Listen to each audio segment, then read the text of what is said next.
she asked. Her gaze was penetrating. I could not turn away even if I wanted to. This seemed personal to her. Beyond the reverence of someone she was taught to worship. This was almost like she had suffered greatly because of her faith. I did not know what to tell her. I honestly had no clue what she was talking about.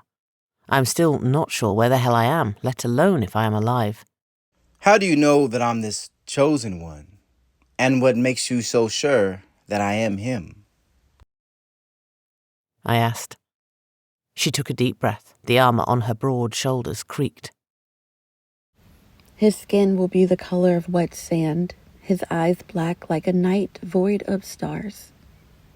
He will fall from the heavens, dead only to awaken when touched by one of his order. The trees will wither in the hall of the gods. All will know him by his symbol. She recited and pointed at the symbol on her chest. My symbol, the symbol of Alki-Bulon. She turned her head to the sky and pointed. Far off in the distance I could see a star shining brightly in the night sky. That shining star was my symbol. Anyone who looked up at the sky could see it. Suddenly, a man stumbled out from the trees. He was bleeding heavily from a deep wound in his side. His face looked pale and blood coated his hands. He leaned on his sword like it was a cane. The blade was black and gleamed eerily in the firelight. He looked at me and smiled. He fell to his knees. Finally, my Lord chosen, you have come. The look of joy and peace in his eyes startled me.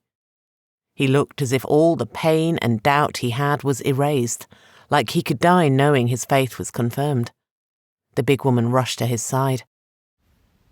Elder Ahmed, she said as she caught him before he fell face first in the dirt.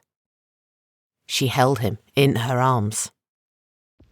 Muazma, daughter of giants, and knight of the Order of the Chosen. You must do your duty. The enemies of our Lord are not far behind me. Protect him, and get him to the ruins of Alki-Bulon. Elder Ahmed gasped. His voice was barely audible. You could see Muazma's heart breaking in her eyes. He squeezed her hand and looked up at me. I am sorry if I have failed you in any way, or that I ever doubted you. He gasped painfully. I did not know what to do or say. A light above me started to glow brightly. I looked up, and it was my symbol. The light covered him. It was so bright that it was blinding. As suddenly as it came, it vanished. When our eyes adjusted to the darkness, he was gone. Muazma sighed heavily and grabbed her sword and shield. She faced the trees, waiting. My heart raced. I could hear people marching through the woods. I grabbed Elder Ahmed's sword. It felt surprisingly light in my hand. Its black blade started to glow faintly. My whole body felt warm and light, like I was standing on air. it seems you have been reunited with your sword, Muazma said softly. Before I could respond, several men burst out of the woods. They were pale men, their hair varied from blonde to red. Their armour had the insignia of a burning sun on it. They saw us and stopped. A tall, hawkish man stepped forward. I could feel Muazma tense up. She gripped her sword tightly. He looked us both over. His eyes lingered on Muazma's insignia. You are of the Order? He asked, his voice raspy like he had a cold. Muazma did not answer. We were following an old man who had stolen something that belonged to us. The man started, then looked at the sword in my hand. You are carrying what belongs to us. I care not how you came by it. Just return it to me and go about your business, he said. He shifted his stance and placed his hand on the hilt of his sword. The men behind him did the same. I looked at the sword. I did not know who it belonged to. I just know it felt right wielding it. I shook my head. Muazma smiled and slashed the man's throat. She moved with a speed that I did not think was possible.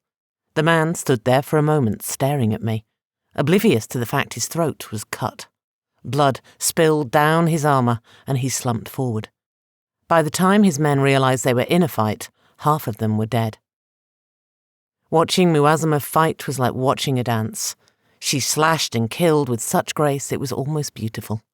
She moved around these men like the world had slowed down, and she alone was unaffected by it. The fight was over before it began. Muazama stood in the middle of several bodies, wiping the blood off her blade and shield on the men's cloak. "We need to move, Chosen," she said, and pointed east. "We are weeks, if not months away from the ruins of Al-Kibulon," she said, and waited for me to start moving in that direction. The chill wind echoed softly through the chilled ramparts of the great Tower of Magic. This ancient tower has stood in Darhaven for centuries. Some say it was a gift to mankind from the gods of old. Others claim it was created so man could fight off the gods and no longer be the playthings of immortals. The imagination of men knows no bounds. Elves have controlled this tower for centuries, hoarding the power and ancient wisdom here for themselves. But it was here that Lorden lay tossing and turning in his sleep. His brown brow glistened with sweat, even though snow covered the tower and the land surrounding it. Lorden clinched the sheets as he writhed in his bed.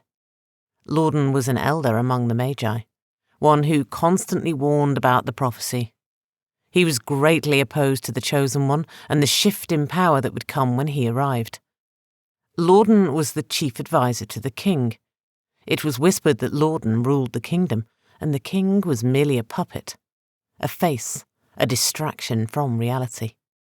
Suddenly, Lorden's eyes snapped open. "He is here," he whispered as he sat up. His greying beard matted and tangled. He took a deep breath to calm his nerves.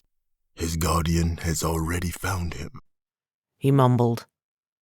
Lorden knew their best chance of killing the Chosen and preserving their power for centuries to come was to get him before he discovered who he was. Lorden had prepared for this day. He had armies trained and ready, assassins and mercenaries on constant payroll to do his bidding. He was the heir of the king. So his power and influence in the southern kingdoms were unmatched. He, being the accomplished Magi he was, all respected him. Thus why he, a human, was a guest of honour in the ancient Tower of Magi possessed by the elves. Lorden was the most accomplished Magi in all the human kingdoms, and possibly of all the races. Lorden rose from his bed and walked to the window. Lorden was older, his age a point of many arguments in the realms in which he was known. Some said he was as old as some of the elder elves, others thought he was just in great shape for being an elder. If one knew the cost that he had paid for his magic, they would cringe away from him.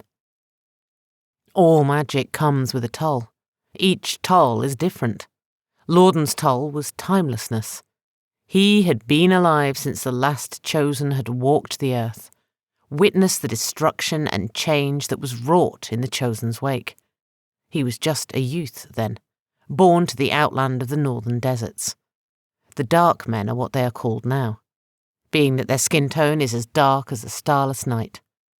They were a highly intelligent warrior people, nomads who did not allow other people among them. It was rare for someone not of them to be invited to their kingdoms and cities. Lorden was never really accepted among their people and was not allowed to marry from among them. He was protected and tolerated. The pride of the people would not allow anyone that shared their blood to be mistreated. But he was a half-breed. His mother was one of the Al-Kibulon people, the people who waited on the Chosen. Al-Kibulon was the greatest city of all Darhaven, but also the most private and secretive. Some referred to the people of Al-Kibulon as a cult. But the reality was they were just people from all over who left behind their tribes and kingdoms to serve the Chosen and be ranked among his people. They gave up their racial identities and nationalistic pride and were just known as the people of Al-Kibulon. It was a mixing pot. All the races were there. It was one of the few places where they all got along.